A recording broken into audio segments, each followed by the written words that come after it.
Hi friends, ഇന്ന് നമ്മൾ ചെയ്യുന്നത് ഒരു പുതിന ചട്നിയുടെ റെസിപ്പിയാണ്.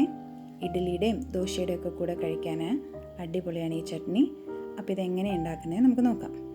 അതിനാവശ്യമായ സാധനങ്ങൾ: പുതിന, ചെറിയുള്ളി, പച്ചമുളക്, ഇഞ്ചി, വെളുത്തുള്ളി, പിന്നെ ആവശ്യത്തിനുള്ള തേങ്ങ. ഒരു പാന് അടുപ്പിൽ വെച്ച് ചൂടാക്കിയതിന് ശേഷം അതിലേക്ക് കുറച്ച് ഓയിൽ ആഡ് ചെയ്യുക. അതിലേക്ക് കുറച്ച് ഉഴുന്ന് പരിപ്പ് ഇട്ട് ചെറുതായിട്ടതൊന്ന് മൂപ്പിക്കാം. മൂത്ത് വരുമ്പോഴേക്കും അതിനകത്തേക്ക് നമ്മൾ എടുത്തു വെച്ച ചെറിയുള്ളി ഇടുക. അതും ഒന്ന് ചെറുതായിട്ടൊന്ന് വഴറ്റുക.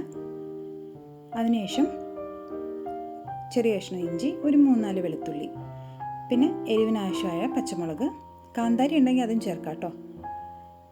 എല്ലാം കൂടി ജസ്റ്റ് ഒന്നിങ്ങനെ ഒന്ന് വഴറ്റിയെടുത്തതിന് ശേഷം നമ്മൾ കഴുകി വൃത്തിയാക്കി വെച്ചേക്കുന്ന പുതിനയില കൂടി ആഡ് ചെയ്യണം.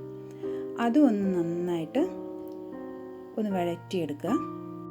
അതിലേക്ക് ഒരല്പം പുളി കൂടി ചേർത്ത് കൊടുക്കണേ. എല്ലാം കൂടി ഒന്ന് യോജിപ്പിച്ച് ആ പുതിനയൊക്കെ ഒന്ന് വഴണ്ടി വരുമ്പോഴേക്കും തീ ഓഫ് ചെയ്തതിന് ശേഷം ആവശ്യത്തിനുള്ള തേങ്ങ ചേർത്ത് ഉപ്പും കൂടി ചേർത്തിട്ട് എല്ലാം കൂടി ഒന്ന് ഇളക്കി യോജിപ്പിച്ച് ഇനി നമുക്ക് ഇതൊന്ന് അരച്ചെടുക്കണം. അതിനായിട്ട് ഒരു മിക്സിയുടെ ജാറിലേക്ക് ഞാനിതെല്ലാം മാറ്റിയിട്ടുണ്ട്. ആവശ്യത്തിന് വെള്ളം കൂടി ഒഴിച്ച് ഇത് നല്ല പേസ്റ്റ് പോലെ അരച്ചെടുക്കണം. അരച്ച് എടുത്തതിന് ശേഷം ഞാനിപ്പോൾ ഇതൊരു സെർവിങ് ബൗളിലേക്ക് മാറ്റിയിട്ടുണ്ട്. എന്നിട്ട് കടുവും കറിവേപ്പിലയും ഒക്കെ ഇട്ട് ഒന്ന് പൊട്ടിച്ച് അത് ഇതിലേക്ക് ഒഴിച്ചു കൊടുത്താൽ നമ്മുടെ ചട്നി റെഡി ആയിട്ടുണ്ട്. സൂപ്പർ ടേസ്റ്റാണ്. എല്ലാവരും ഒന്ന് ട്രൈ ചെയ്ത് നോക്കണേ. അപ്പം വീഡിയോ ഇഷ്ടമായിട്ടുണ്ടെങ്കിൽ എല്ലാവരും ലൈക്ക് ചെയ്യുക. പുതിയതായിട്ട് കാണുന്നവരാണെങ്കിൽ ഒന്ന് സബ്സ്ക്രൈബും കൂടി ചെയ്തോളൂ.